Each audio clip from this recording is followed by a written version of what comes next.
अस्सलाम वालेकुम। कैसे हैं आप सब लोग? उम्मीद है बिल्कुल ठीक-ठाक होंगे, खैरियत से होंगे, कर रहे होंगे अपनी लाइफ़ को एन्जॉय। तो आज जो है मैं अपनी सिस्टर की एक और क्राफ्ट स्किल आपके साथ शेयर करूँगी। उसने समुद्री जाग जो ये इलेक्ट्रॉनिक की चीज़ों में पैकिंग में आती है, इसको यूज़ करते हुए घर में खुद से पॉम-पॉम बनाया और उसके लिए जो है उसने नेल फाइलर और रेगमाल का इस्तेमाल किया। ऑल्दो ये चीज़ें बाज़ार से मिल जाती हैं लेकिन थोड़ी एक्सपेंसिव होती हैं, तो मेरी सिस्टर जो है वो कहती है कि मैं खुद घर में बना लूँ क्योंकि मुझे ये सारा काम आता है। तो काफ़ी सारे पॉम-पॉम बनाए थे और उससे जो है इसने वॉल को डेकोरेट किया था और टहनियों के ऊपर जो है इसको लगाकर इसके ऊपर स्प्रे पेंट किया था, तो वो काफ़ी ज़्यादा खूबसूरत लग रहा था। तो यहाँ पर आप लोग हमारे साथ शेयर करें कि आप भी जो हैं अपने रूम को कैसे डेकोरेट करते हैं या कौन-सा क्राफ्ट करते हैं।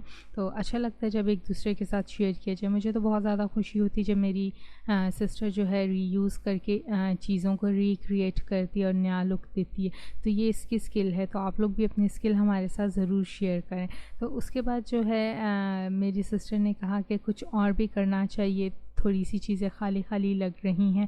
तो वो जो घर के बैक साइड पे प्लॉट्स वग़ैरह थे, वहाँ पर से दरख्तों में से कुछ टहनियाँ वग़ैरह लेकर आई थी और कटर की मदद से जो है इसने उसके ऊपर की जो सूखी हुई लेयर थी वो रिमूव कर दी थी। और घर के पीछे जो बाग था वहाँ पर खजूर का दरख्त था, तो उसकी भी काफ़ी टहनियाँ सूख चुकी थी, तो वो भी उतार कर ले आई थी और कहा था इसके ऊपर भी पेंट करके जो है मैं फ्लावर्स बनाऊंगी। तो उसका आइडिया बहुत अच्छा था और वो बहुत खूबसूरत लगे थे जब इसने पेंट करके ये चीज़ें लगाई थी। टीवी लाउंज में सबको बहुत ज़्यादा पसंद आया था। तो यहाँ मैं आपसे शेयर करूँ, जब भी आपने इस तरह का काम करना है तो एक कार्डबोर्ड जो है वो ज़रूर फ़र्श के ऊपर बिछा लें ताकि फ़र्श गंदा ना हो। तो थोड़ी सी मेहनत हुई थी 2 से 3 दिन की, लेकिन एक न्यू लुक आ गया था घर में और बहुत अच्छा लग रहा था। और बाकी जो है मेरी सिस्टर को काफ़ी बारीक टहनियाँ मिली थी, तो वो उसने जो है उसकी ऊपर से स्किन उतार के उसको पानी में डिप कर दिया था, क्योंकि उसको चाहिए थी ये स्पाइरल शेप में। और स्पाइरल शेप के लिए तार और जो प्लास्टिक पाइप होता है उसकी हेल्प ली थी और उसके गिर्द जो है इनको बांध कर धूप में रख दिया था कि ये अच्छे से सूख जाएँ।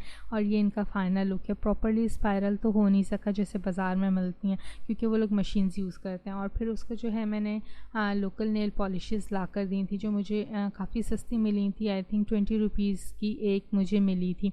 तो इन नेल पॉलिश के कलर्स काफ़ी ब्राइट थे और इसके लिए हमें लक्कर की ज़रूरत नहीं थी। तो ये नेल पॉलिशेस जो हैं सिस्टर ने यूज़ की थी इन टहनियों को पेंट करने के लिए, जिससे जो है इसका एक अलग ही लुक आ गया था। तो ये जैसा आप स्क्रीन पर देख रहे हैं, टीवी के साथ जगह बहुत ज़्यादा खाली थी, तो इसने कहा मुझे यहाँ पर कुछ न्यू लुक देना है। और उसके बाद ये एक और जो है दरख्त से टहनी तोड़ के लाई थी और उसकी भी स्किन रिमूव की थी और उसको जो है इसने एक न्यू लुक दिया था और उसके ऊपर छली के फ्लावर्स बनाए थे, यानी जो छली होती है उसके पत्ते होते हैं उसके फ्लावर्स बनाए थे। इसको मैंने डाई कर दिया था ऑरेंज और येलो कलर मिक्स करके।